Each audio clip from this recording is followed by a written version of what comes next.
അതെ, ജഗദീഷന് ക്ലാരിറ്റി ഉണ്ട്. ഇപ്പൊ ഇൻ കേസ് ക്ലാരിറ്റി ഇല്ലാത്ത കാര്യമാണെങ്കിൽ ജഗദീഷന് അത് ഓപ്പൺ ആയിട്ട് പറയും, എനിക്ക് അതിനെ കുറിച്ച് അറിയത്തില്ല, നമുക്ക് പഠിക്കാം എന്നുള്ള രീതിയിലാണ് അപ്രോച്ച്. ജഗദീഷനെ കണ്ട് ഒരുപാട് ഇൻസ്പയർ ആവേണ്ട ഒരു വ്യക്തിയാണ് എന്തായാലും മഞ്ജു ചേച്ചി, മഞ്ജുമ്മ. മഞ്ജുമ്മ എനിക്ക് എന്താ പറയാ, ശരിക്കും അവിടത്തെ ഒരു എന്റെ അമ്മയെ പോലെ ഉള്ളൊരു ആളായിരുന്നു. കാര്യം എന്നെ ഏറ്റവും കൂടുതൽ കെയർ ചെയ്തിരുന്നത് സെറ്റില് മഞ്ജു ചേച്ചിയാണ്.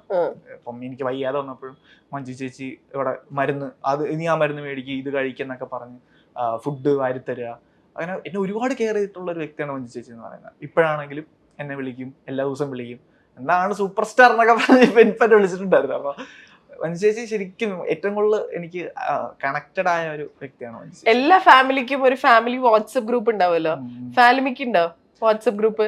ഫാമിലി അല്ല, അത് പ്രൊഫഷണൽ ഗ്രൂപ്പ്സേ ഉള്ളൂ, PR ടീം അങ്ങനെ ഓരോ ടീം. അല്ലാതെ ഒരു ഗ്രൂപ്പ് ഒക്കെ ഉണ്ടാക്കണ്ടേ? നമ്മൾ ഗ്രൂപ്പായിട്ട് ഉണ്ടായിരുന്നല്ലോ സെറ്റില്.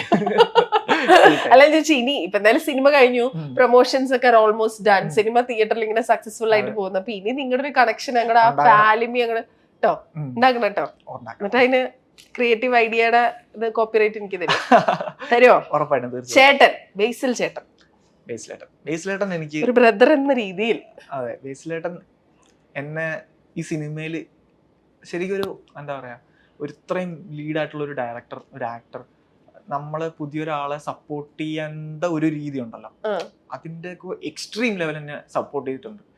അപ്പം പുതിയൊരു ആക്ടറിന് കൊടുക്കേണ്ട സ്വീകാര്യതയേക്കാൾ കൂടുതലും സ്നേഹവും സപ്പോർട്ടും എനിക്ക് തന്നിട്ടുണ്ട്. ഇപ്പൊ ഇന്റർവ്യൂസിൽ പോവാണെങ്കിലും ബേസിലേട്ടൻ എന്നെ കുറിച്ച് പറയും, എൻ്റെ ഒരു പഴയ അന്താക്ഷരത്തൊക്കെ പറഞ്ഞ് എന്നെ ചുമ്മാ പുകഴ്ത്തും. അപ്പം അങ്ങനെയൊന്നും ബേസിലേട്ടന് ചെയ്യേണ്ട കാര്യമില്ല ആസ് എ പുതിയൊരു ആക്ടർ എന്നുള്ള രീതിക്ക്. അപ്പം പുള്ളി എന്നെ പുഷ് ചെയ്യാൻ അല്ലെങ്കിൽ എനിക്ക് സപ്പോർട്ട് ചെയ്യാൻ ഒരുപാട് ശ്രമിച്ചിട്ടുണ്ട്. ഇപ്പം കഴിഞ്ഞ ദിവസം ഇൻസ്റ്റാഗ്രാമിൽ എൻ്റെ ഒരു സിംഗിൾ ഫോട്ടോ ഒക്കെ പോസ്റ്റ് ചെയ്തു ബേസിലേട്ടൻ. അപ്പം അതൊക്കെ എന്നെ ഒരുപാട് മീൻ ചെയ്യുന്ന കാര്യം. അപ്പൊ അതൊക്കെ എനിക്ക് ഭയങ്കര മീൻ ചെയ്യുന്നത്. പുതിയൊരു ആക്ടറിനെ കൊടുക്കുന്ന സപ്പോർട്ട് ശരിക്കും നമുക്ക് ആ ബേസിലേട്ടനെ കാണുമ്പോൾ നമുക്ക് ഭയങ്കര ഇൻസ്പയർ ആവും. കാര്യം നാളെ എനിക്ക് ഒരാളോട് അങ്ങനെ ചെയ്യാൻ തോന്നും. പുതിയൊരാള് ഇങ്ങനെ വരുവാണെങ്കിൽ എനിക്കിപ്പോ സപ്പോർട്ട് അപ്പൊ അതിനുള്ള ഒരു അത്രയും സ്നേഹം തന്ന ഒരാളാണ് ബേസിലേട്ടൻ എന്നുള്ളത്. അപ്പം ആസ് എ ബ്രദർ ആണെങ്കിലും ആസ് എ ഫ്രണ്ട് ആണെങ്കിലും ഒരു സ്റ്റാർ എന്നുള്ള രീതിയിലാണ്, ഒരു ആക്ടർ എന്നുള്ള രീതിയിലാണെങ്കിലും ഒരു ഡയറക്ടർ എന്നുള്ള രീതിയിലാണെങ്കിലും കിടിലം മനുഷ്യനാണ്. ഒന്നും പറയാലോ. അപ്പൊ കിടിലൻ ബ്രദറിന്റെ അടുത്ത് ചോദിച്ചോ, മുരളി 2 വേണമെങ്കിൽ ഞാൻ വരാം എന്ന് ചോദിക്കായിരുന്നില്ലേ?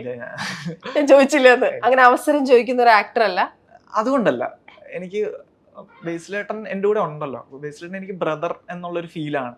എനിക്ക് സ്ഥിരം എല്ലാവരും ചോദിക്കുന്ന പോലെ ഒരു ചാൻസ് ചോദിക്കുന്ന ഒരു വ്യക്തി മാത്രമായി മാറാൻ താല്പര്യമില്ലായിരുന്നു. അപ്പൊ അതുകൊണ്ട് ബേസിലേട്ടൻ അറിയാലോ എന്നെ. ബാക്കി മലയാളികളൊക്കെ ബേസിലിന്റെ അടുത്ത് ചോദിക്കുന്ന ഒരു ചോദ്യമുണ്ട്, രൺവീർ സിംഗിന്റെ ഒരു കമന്റ് കണ്ടല്ലോ എന്നൊക്കെ. അത് ആ ചോദ്യം ചോദിച്ചായിരുന്നോ? അതെന്താ, ശരിക്കും ഉണ്ടോ ബേസിലേട്ടാന്ന്? ഞങ്ങൾക്ക് വേണ്ടി ചോദിക്കായിരുന്നില്ലേ? ചോദിച്ചോ? ഇല്ല, ആ മലയാളികളുടെ ഒരാളാണ് ഞാനും ചോദിച്ചാലും പറയത്തില്ല.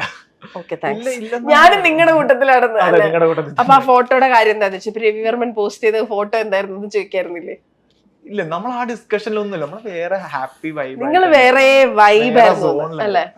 ആക്ടിങ് മാത്രമല്ലാണ്ട് ഒരു സ്വപ്നം എന്ന് ചോദിച്ചാൽ എന്താ പറയാ? ആക്ടിങ് ആണ് സ്വപ്നം, അതല്ലാണ്ട് വേറെ ഒന്നുമില്ലാന്ന് അല്ലെ? ഇല്ല, ബാക്കിയെല്ലാം സിനിമ തന്നെയാണ് സ്വപ്നം. സിനിമയുടെ പല മേഖലകളാണ്. ഞാൻ VFX ആർട്ടിസ്റ്റ് ആണ്, പഠിച്ചത് VFX ആണ്. അപ്പം സിനിമയിൽ തന്നെയാണ് ലൈഫ് എന്ന് വിശ്വസിക്കുന്നു. അപ്പൊ അതർ ദാൻ ആക്ടിങ് വേറെ എക്സ്പ്ലോർ ചെയ്യാൻ ആഗ്രഹിക്കുന്ന ഫീൽഡ്സ് എന്തൊക്കെയാ? എപ്പോഴേലും ഡയറക്ടർ ആവാന്നൊക്കെ ആഗ്രഹമുണ്ട്. അതിന് ഒരുപാട് പോകാനുണ്ട്, ഒരുപാട് പഠിക്കാനുണ്ട്. പക്ഷെ എന്തെങ്കിലും ഒരിക്കൽ ചെയ്യണമെന്നുള്ളൂ. ഇപ്പം അന്ന് ഞാൻ സിനിമ നടനാവണം എന്ന് ആഗ്രഹിച്ച പോലെ ഇന്ന് അത് ആഗ്രഹിക്കുന്നു. അതുകൊണ്ട് ആഗ്രഹത്തിൽ നിന്ന് അല്ലെ, സ്വപ്നങ്ങളുടെ കൂട്ടത്തിൽ. ഓക്കെ, അപ്പൊ go heights man, you will reach heights. Thank you. All the best and thank you so much. Thank you.